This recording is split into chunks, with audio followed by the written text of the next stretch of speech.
बड़ी खबर है, बीजेपी ने केंद्रीय मंत्रियों और सांसदों को विधानसभा चुनाव लड़ाने के अपने प्रयोग को आगे बढ़ाया है। पार्टी ने राजस्थान में विधानसभा चुनाव के लिए सोमवार को अपने 41 कैंडिडेट्स की पहली लिस्ट जारी की। इसमें 7 सांसद शामिल हैं। लिस्ट में मौजूदा सांसद राज्यवर्धन सिंह राठौड़ और बालकनाथ का नाम भी है। एमपी में भी बीजेपी ने केंद्रीय मंत्रियों और सांसदों को चुनावी समर में उतारा। इसके पहले बीजेपी बंगाल और त्रिपुरा में केंद्रीय मंत्रियों और सांसदों को विधानसभा चुनाव लड़ाने का प्रयोग कर चुकी है। अब साफ हो चुका है कि बीजेपी की स्ट्रेटजी का हिस्सा है। आखिर ऐसा करके बीजेपी का शीर्ष नेतृत्व अपने नेताओं को क्या मैसेज देना चाहता है, आइए यहां इस पहलू को समझने की कोशिश करते हैं। पहला पहलू यह है कि परिवारवाद पर निशाना साधने की कवायद है। प्रधानमंत्री मोदी परिवारवाद पर लगातार निशाना साधते रहे हैं।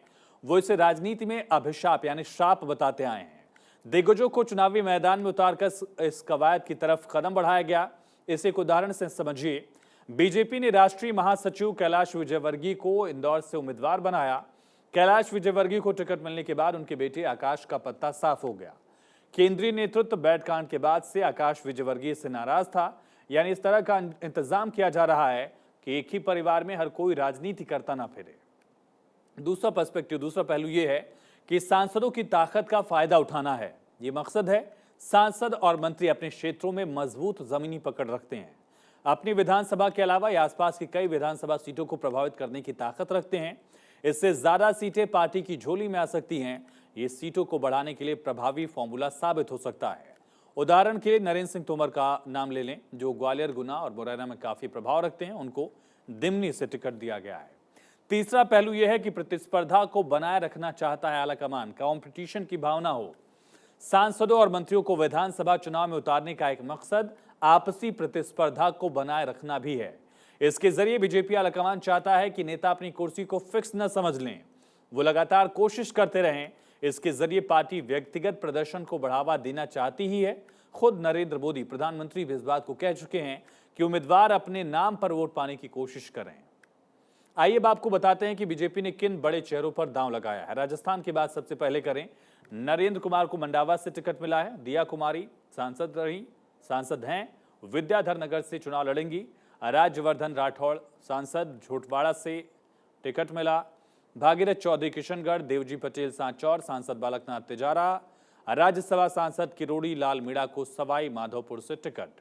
तो देख रहे हैं आप, देवजी पटेल को सांचौर से मौका मिला है और बालकनाथ सांसद जो कि मठाधीश भी हैं तिजारा से। राज्यसभा सांसद बाबा किरोड़ी लाल को सवाई माधोपुर से टिकट। तो अब राजस्थान के बाद चलते हैं मध्य प्रदेश। मध्य